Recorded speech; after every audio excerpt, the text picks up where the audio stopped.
Good morning, everyone. We're continuing here in the words of the Beis Halevi on Sinas Chinam, and he explains now, still focusing in on the chait, the sins of the first Beis Hamikdash, which were the three cardinal sins, as we pointed out already several days in a row, and that is the shvichas damim, murder, avodah zarah, idol worship, and gilui arayis, illicit relations. And now he ties it all into the verses and the reason why that gullus, that exile ended.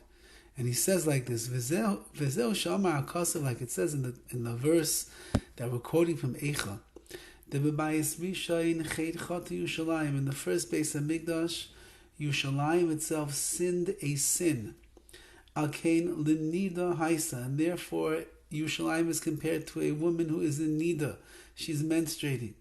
Kol machbadeha hiziluhu, and whoever once respected Klal Yisrael, who respected Yerushalayim, they disdained her. Why? Kiro ervasa, because they saw the nakedness, the revealingness of Yerushalayim. What does that mean? The nizgala avainam, the sin that the Jewish people had been enveloped in during that time, was revealed for all to see. You cannot hide these three sins. If a person is busy doing avodah zarah, they're murdering or they're having illicit relations, all of those are going to be known to the people themselves, and others will see them as well. Gam hi nenacha v'tashav achor, and she herself, Yerushalayim, also sighed. Nenach, she sighed, she groaned, and turned away. The ayidei shenizgala, through the fact that the sin was revealed and she was embarrassed beyond belief. Perush da'yachatayim galuyim, since those sins are they're very obvious. And nobody could come up with an idea of why it's permitted to kill somebody. You're not going to come up with an idea of why it's permitted to have adultery. You're not going to come up with an idea of why it is that a good, God-fearing Jew should be bowing down to idols and committing idolatry. Again, maybe in a person's mind, they'll come up with the farce that convinces them that what they're doing is really nothing so wrong, and that's why it's okay, or that's why they even think that it's even a mitzvah. But if even an objective outsider looking in will not be able to come up with some kind of a conclusion of why these three things should be permitted. They're obviously also, they're obviously prohibited things for a person to be involved with. The sin was revealed to everyone. And everybody knew what they were doing. A guy that's bowing down to avodah zarah, he knows that he's serving idolatry. A person who takes the axe in his hand and kills somebody else in cold-blooded murder, he knows that he's a murderer. Someone who is cheating on his wife, or she's cheating on her spouse, or having relations with women in the Torah, or people in the Torah that it says that you can't, they know what they're doing. There's nothing to be hidden over there. Those actions are revealed, as the pasuk, as the verse is saying. They all knew how corrupt and how destroyed spiritually they were as a result of what they had done. And therefore, when they went into exile, remember they were banished from Eretz Yisrael, they went into Bavel, into Babylonia. When they were because that they went into the Gullus, they ended up doing Teshuva, they repented from their evil deeds.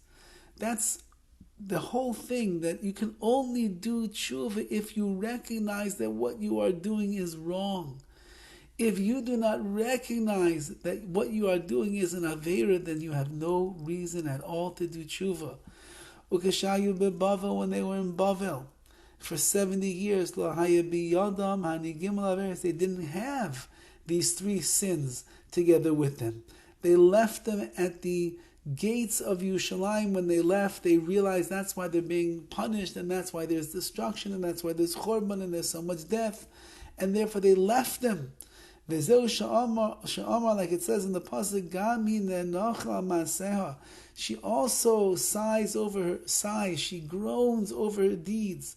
Batashav achar, and she turns away, meaning shechazra ba mima'aseha asher lo tovim hema.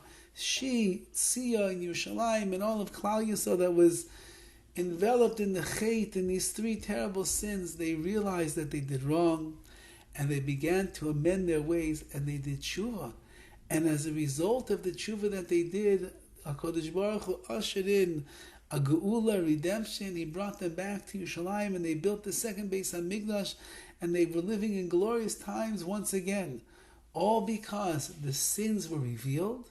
Nobody could give an excuse that it didn't take place. They know that it did take place, and therefore they were forced into the recognition that they were chaytim, that they had sinned.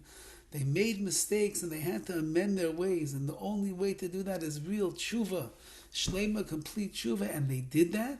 And as a result, the galus, the exile, ended, and the geula, the redemption, began.